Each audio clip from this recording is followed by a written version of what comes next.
behind the curtain, in my opinion. Today is a special day. I'm in Philadelphia getting ready to go to the rally where Kamala will introduce her vice president. Her vice president is Governor Tim Walz, and he is from Minnesota.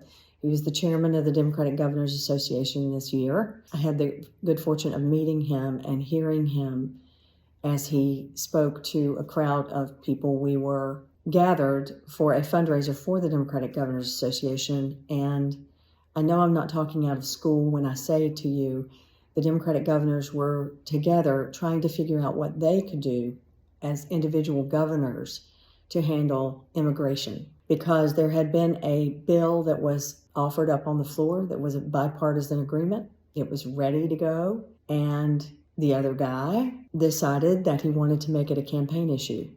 And so he quashed the bill, and no one should have that kind of power. No one should have that kind of power that they just quash a bill when people are there to be representing their country and representing their constituents and representing people who are very concerned about what's happening at the border. But he quashed it. So the Democratic governors were coming together to figure out what they could do. That was the kind of leader that I witnessed at the Democratic Governors Association meeting.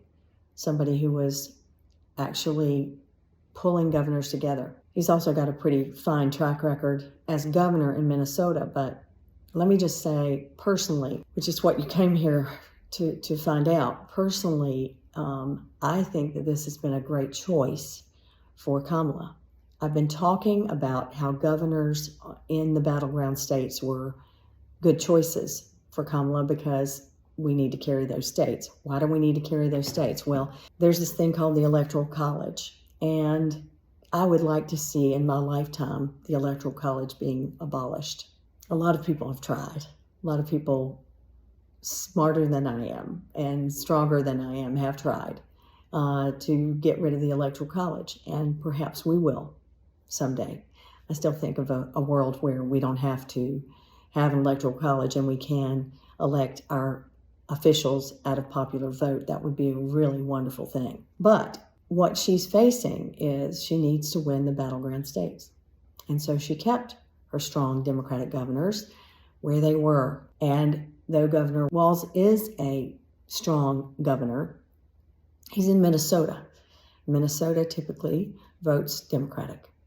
So this was a very, very smart choice, and also an interesting and engaging choice. He's a very fine orator, and he has done some wonderful things for his state. So anyway, I just want to endorse the pick. You know that I've endorsed a couple of other people on my page, Facebook page. If you've followed me, there were it was Governor Cooper, and then it was sort of like in a real world. If in an ideal world, it would be like following the Barbie playbook, where you could have two women at the top. That would work if we had elections that were based on popular vote. I think we could probably make that work. As it is, Kamala made the best choice. And I wholly endorse our future Madam President's choices here, and how she has been just such a bright, light for us as she steps into this major campaign in the last 90-some days. It's a pretty remarkable feat. So if what she does in office is anything like what she's doing now, we're going to be okay. But it's not time to rest. It's time to get out and vote. It's time to make sure that people that you know where to get the information to vote. And there'll be more later. Thanks for being here.